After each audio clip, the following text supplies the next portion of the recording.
কৃষ্ণনগরের মানুষের জানেন তো এই একটা সমস্যা, এই রাস্তায় কেন অ্যাক্সিডেন্ট হবে না বলুন তো? তাহলে বুঝতে পারলেন তো কেন স্পিড ক্যামেরাগুলো বসানো হয়েছে। কান থেকে চুন খসলো কি ফাইন করতে স্টার্ট করে দিল। কি লাগছে গাড়িটা, কি লাগছে, গায়ে গায়ে দাঁড় করিয়েছে, না হলে একদম পুরো অ্যাক্সিডেন্ট হয়ে যেত। এমন অ্যাটিটিউড দেখাবে আপনাকে, ঠিক আছে, মানে এমনভাবে সরতে বলবে যেন মনে হয় আপনি যে ঠিক রাস্তা দিয়ে যাচ্ছেন সেটা হচ্ছে আপনার কাছে ভুল, আর ও যে ভুল রাস্তা দিয়ে আসছে সেটা হচ্ছে ওর কাছে ঠিক। Hi, good evening everyone. কালকে দেখলেন যে গাড়ির কুলেন্ট সারালাম। আজকে যাচ্ছি হচ্ছে কলকাতায় বিশেষ একটা কাজে। এবার মোটামুটি সন্ধে হয়ে গেছে, যাই হোক একটু কাজটা ছিল। এই ভ্লগে আপনারা পাবেন হচ্ছে কৃষ্ণনগর টু কলকাতার রাস্তার কি আপডেট। জাগুলি থেকে যে সোজা রাস্তাটা ওটা ভেবেছি নেবো, কিন্তু ওইখানে গিয়ে দেখবো যে সোজা রাস্তা যাব না আমি ডান দিক দিয়ে কল্যাণী এক্সপ্রেসওয়ে। এবার কল্যাণী এক্সপ্রেসওয়ে ধরার আগে একটা কথা বলার, যেটা হচ্ছে ওখানে স্পিড ক্যামেরা রয়েছে 80 স্পিড লিমিট কারে। তো সমস্ত কিছু আপডেট, মানে ক্রস করে ফেললাম কি হ্যান ত্যান, কখন কি পৌঁছলাম। অলরেডি ঘড়িতে এখন সময় 5টা 10 বাজতে 3 মিনিট বাকি রয়েছে। যাব হচ্ছে টালিগঞ্জ, আর গুগল ম্যাপ বলছে 133 কিলোমিটার, 3 ঘন্টা 30 মিনিট আপাতত সময় লাগবে। এবার পৌঁছবো হচ্ছে 8টা 44-এ। গড়িয়া মাঠের পাশ দিয়ে আমি বেরোচ্ছি, আর এদিকে গেটটা কি পড়ে যাচ্ছে আমি দূর থেকে দেখতে পাচ্ছি। আবার দাঁড়াতে হবে, এক্ষুনি গেট পড়লো, আরে আর গেট পড়ে গেল। কৃষ্ণনগরের মানুষের জানেন তো এই একটা সমস্যা, যে কৃষ্ণনগরে যারা থাকেন, কৃষ্ণনগর থেকে যারা দেখছেন, এই গেটে মানে একবার যদি কেউ পড়ে তার জীবন কাহিল।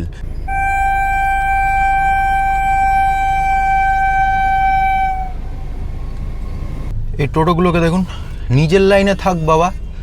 বাইকার্সগুলোও মানে সত্যি ভাই নিজের লাইনে থাক, কিছুতেই নিজের লাইনে থাকে না।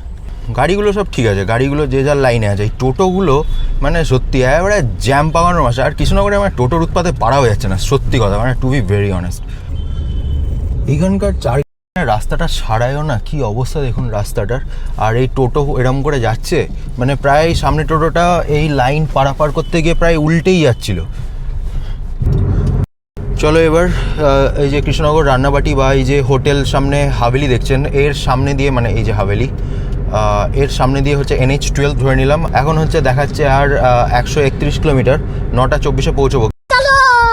এই রাস্তায় কেন অ্যাক্সিডেন্ট হবে না বলুন তো? এই যে দেখতে পাচ্ছেন মানুষ কীভাবে রাস্তার উল্টো দিক দিয়ে যাতায়াত করছে। তো একটা 80 কিলোমিটার পার আওয়ারের স্পিড নিয়ে চলা হাইওয়েকে যদি বাড়ির উঠোন ভাবে, এটা হচ্ছে মানে চালক বা ড্রাইভার দোষ না। কেউই চায় না যে ইচ্ছা করে অ্যাক্সিডেন্ট করতে বা কিছু। মানুষ যদি এইগুলো একটু বন্ধ করে, কারণ হাইওয়েটাকে যদি সিরিয়াসলি নেয়, হুটহাট করে উল্টো দিক থেকে আসা, বাড়ির উঠোনের মতো বা পাড়ার রাস্তার মতো পার হওয়া, এগুলো যদি বন্ধ করে, তাহলে অনেকটা এই হাইওয়ের যে কী বলে অ্যাক্সিডেন্টটা অনেকটা কমানো যেতে পারে। আর এই কৃষ্ণনগর টু কলকাতা রাস্তায় অ্যাক্সিডেন্টটা কোথায় হয় আমি বলে দিচ্ছি। এই যে দেখুন লোকজন কেমন পারাপার হচ্ছে, সামনে গিয়ে একটা বাজার মতো পড়বে, ওই বাজারটায় ওখানে লোকজন ঘরের উঠোনের মতো পারাপার করে, মানে ওখানে সিভিক ভলেন্টিয়ার দেওয়া রয়েছে।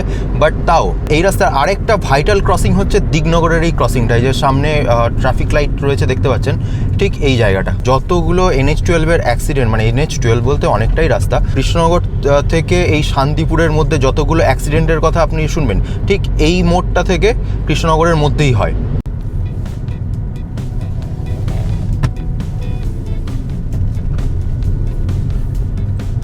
NH12-এর সব থেকে জঘন্য যদি কিছু হয় তাহলে আমি বলবো সেটা হচ্ছে NH12-এর এই ব্যারিকেড সিস্টেম।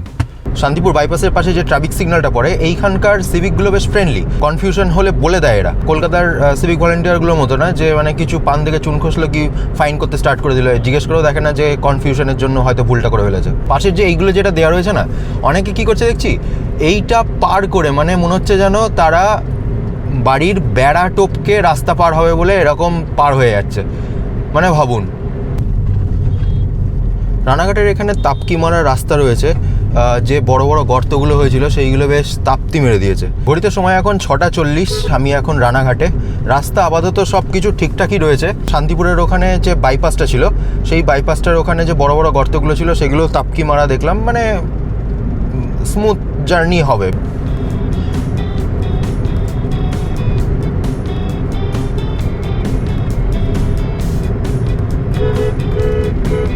এই যে মানুষজন ভাবে, এই যে কালো কোট পরে দেখলেন তো, এই মানুষজন ভাবে এরা যে সামনে গাড়ির লাইট জ্বলছে ঠিক দেখতে হবে, কিন্তু না।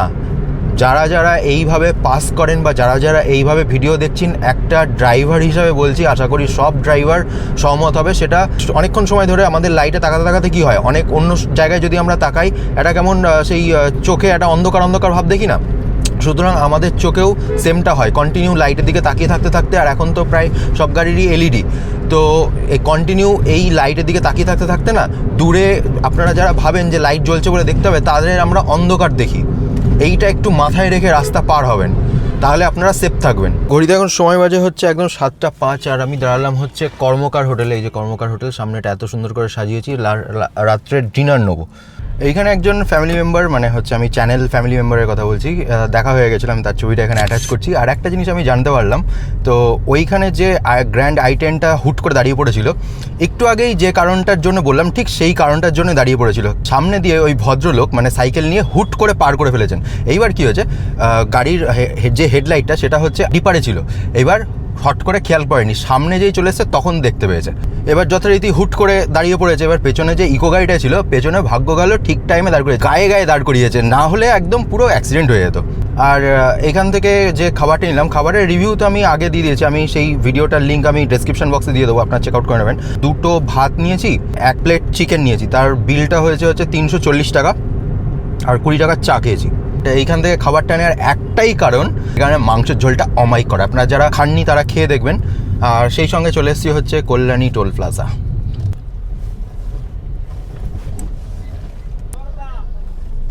ওকে, বাপরে এতক্ষণ সময় লাগলো। তো এই টোল প্লাজাতে একটা ব্যাপার হয়েছিল, যেটা হচ্ছে মহাকুম্ভের সময়, মহাকুম্ভ থেকে ফেরার সময় তো ওরা এখানে ঝামেলা পাকিয়ে দিয়েছিল, বুঝতে পেরেছেন? আমি ক্লিপটা যদি থাকে আমি এখানে অ্যাড করে দেবো।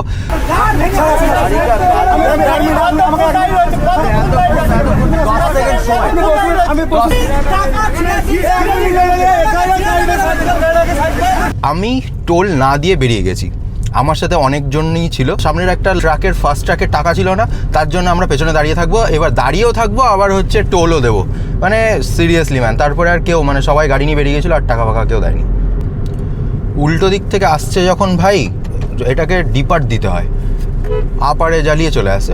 লোকজনের চেদভেদ ভাই, কিছু কিছু ড্রাইভার রয়েছে ভাই, কিছু কিছু ট্রাক ড্রাইভার রয়েছে এত অমায়িক না, আর কিছু কিছু একদম মানে কি বলবো, মানে ওরাই রাস্তার রাজা, এরকম একটা ব্যাপার।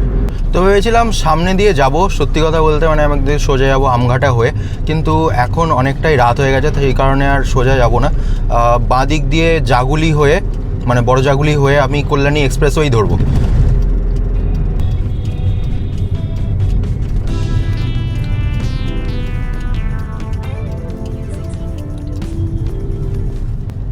আর এই যে কাঁচরাপাড়া হরিণঘাটা রোডটা না, এই আর এক রোড কেন বলছি, এটা হচ্ছে প্রায় ওই ধরুন এই জাগুলি এই মোড়টা থেকে আপনার ওই কাঁচরাপাড়া যে মোড়টা, ও মানে NH12 ধরার আগে পর্যন্ত, এটা প্রায় মোটামুটি 9.5 কিলোমিটার মতো। এইবার এই রোডটায় আপনাকে খুব সাবধানে চালাতে হবে। তার কারণটা কেন বলে দিচ্ছি, এই রাস্তা দিয়ে খুব উল্টো দিক দিয়ে খুব লোকজন আসে, খুব উল্টো দিক দিয়ে লোকজন আসে। আমি জানি না এখন আসবে কি না, বাট উল্টো দিক দিয়ে এই দিক দিয়ে আয়, এই দিক দিয়ে আয় তাও আচ্ছা, মানে আমার বাঁ দিক দিয়ে কথা বলছি, ওরা আসে একদম ডান দিক দিয়ে, মানে এই দিকটা একদম চেপে আসে, এমন অ্যাটিটিউড দেখাবে আপনাকে, ঠিক আছে, মানে এমনভাবে সরতে বলবে যেন মনে হয় আপনি যে ঠিক রাস্তা দিয়ে যাচ্ছেন সেটা হচ্ছে আপনার কাছে ভুল, আর ও যে ভুল রাস্তা দিয়ে আসছে সেটা হচ্ছে ওর কাছে ঠিক। এই রাস্তাটা নো ডাউট ভালো, নো ডাউট রাস্তাটা ভালো, শুধু মাঝে মাঝে যখন সিঙ্গেল লেন চলে আসছে না, তখন লোকজন যখন, মানে বিশেষ করে রাতের কথা বলছি, যখন হচ্ছে উল্টো দিক থেকে হাই বিম মানে করে আসছে যে গাড়িগুলো, আর বিশেষ করে LED, সেইগুলোতে খুব ডিস্টার্ব হচ্ছে, মানে এই দিকে বিশেষ করে এই দিকটা একদম দেখা যাচ্ছে না। এই সামনে যেমন একটা আসছে, দেখতে পাচ্ছেন, কিচ্ছু দেখা যাচ্ছে না। Good good good good driver. বাপ রে বাপ, যারা এই হাইবিম দিতে দিতে আসছেন তারা যদি এই ভ্লগটা দেখেন না, তারা প্লিজ মানে রাতের বেলা না ডিপার বলে একটা জিনিস আছে, সেটাকে ইউজ করুন, মানে উল্টো দিক থেকে এই যে বাপরে বাপ। ঘড়িতে সময় এখন 7:40, চলে এসেছি কল্যাণী এক্সপ্রেসওয়ের কাছে, বাঁ দিক দিয়ে টার্ন নেবো, আর সোজা চলে যাচ্ছে হচ্ছে কাঁচরাপাড়া। মিশে গেলাম হচ্ছে কল্যাণী এক্সপ্রেসওয়েতে, আর এয়ারপোর্ট এখান থেকে বলছে 40 কিলোমিটার, আর আমার গন্তব্য হচ্ছে 61 কিলোমিটার, বলছে 9:26 পৌঁছবো। So let's go. 80 kilometre per hour হচ্ছে স্পিড লিমিট এই কল্যাণী এক্সপ্রেসওয়ের ফর 4 হুইলার। তবে যাই বলুন তাই বলুন, 80 অনেক স্ট্যান্ডার্ড স্পিড, মানে 80-তে যদি একটা কেউ ক্রুজ করে না, মানে মোটামুটি 1 ঘন্টায় 80, মানে 1 ঘন্টা 80 ওরমভাবে হয় না, বাট 1 ঘন্টায় 60 বা 70 কিলোমিটার চলে যাওয়া মানে অনেকটা। বাই দ্য ওয়ে, কল্যাণীর যে টোলটা, সেই টোলটার কাটার এক্ষুনি মেসেজ আসলো। ফিসটা যেটা কেটেছে টোলের, সেটা হচ্ছে 110 টাকা। আর আমি একটা কথা বলতে চাই এখানে, যে 110 টাকা কাটলো ঠিক আছে, কিন্তু রাস্তাটা মেনটেন থাকা উচিত। ঘড়িতে সময় এখন 7:50, সামনে চলে এসছে টোল। এবার আই হোপ এই টোলটা চালু হয়নি, হলে ভাই ডবল টোল, মাথা ফাতা খারাপ হয়ে যাবে ভাই।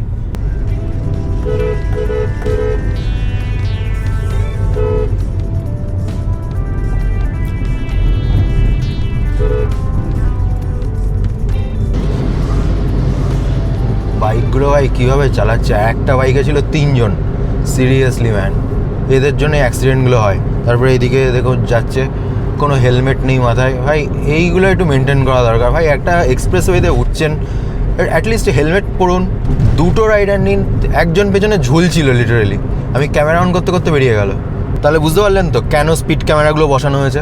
একটা দুটো পাবলিকের জন্য পুরো এন্টায়ার, মানে যারা জার্নি করছে এই রাস্তা দিয়ে, তারা ভুগছে। খারাপটা কোথায় লাগছে বলুন তো, 80 kilometre per hour speed limit যদি আমি ধরে নিই, তাহলে যারা ধরুন ওই 85-তে কেস খাচ্ছেন, 90-এ কেস খাচ্ছেন, মানে আমি যতদূর জানি, আমি ভুল কিনা সেটা একবার কমেন্ট বক্সে বলে দেবেন, যেটা স্পিড লিমিট থাকে তার থেকে 10 ছাড় দেয়।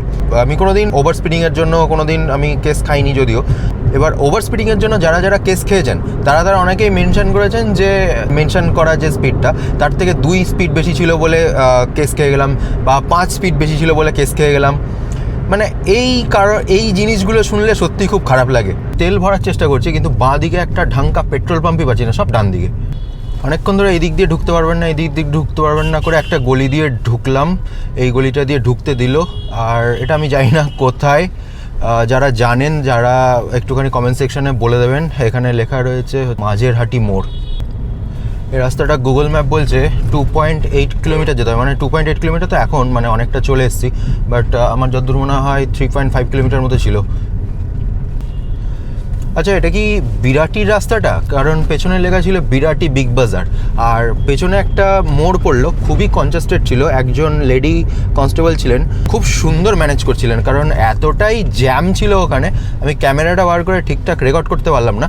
আমার গাড়িটাকে খুব সুন্দর করে বার করে দিলেন, কারণ হচ্ছে সামনে দিয়ে টোটো বারবার চলেই আসছিল।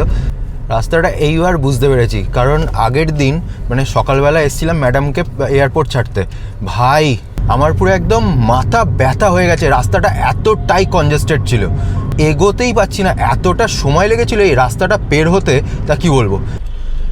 রাস্তায় বেশ মোটামুটি ভালোই জ্যাম রয়েছে, আর এখন ঘড়িতে সময় হচ্ছে 8:30 বাজে। এবার 2 নম্বর গেট দিয়ে এয়ারপোর্টে ঢুকবো। তো সামনে লেখা রয়েছে কলকাতা হচ্ছে সোজা, নিউ টাউন হচ্ছে বাঁ দিকে, কিন্তু রাস্তার ছিঁড়ি দেখুন পুরো একদম অখাদ্য ভাই রে ভাই। ম্যাপে দেখাচ্ছে ফ্লাইওভারটার নাম হচ্ছে কেষ্টপুর বাগুইহাটি ফ্লাইওভার। এবার আমি ধরতে চলেছি হচ্ছে এটা ফ্লাইওভার, এই যে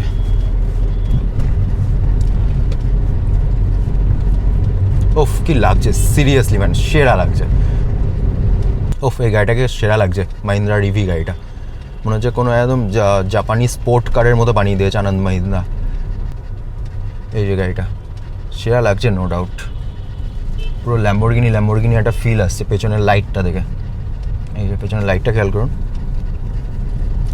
ভাই, ওপর দিয়ে মেট্রো যাচ্ছে, পুরো রাস্তা ফাস্তা গাড়ি ফাড়ি স্টিয়ারিং সব কাঁপছে।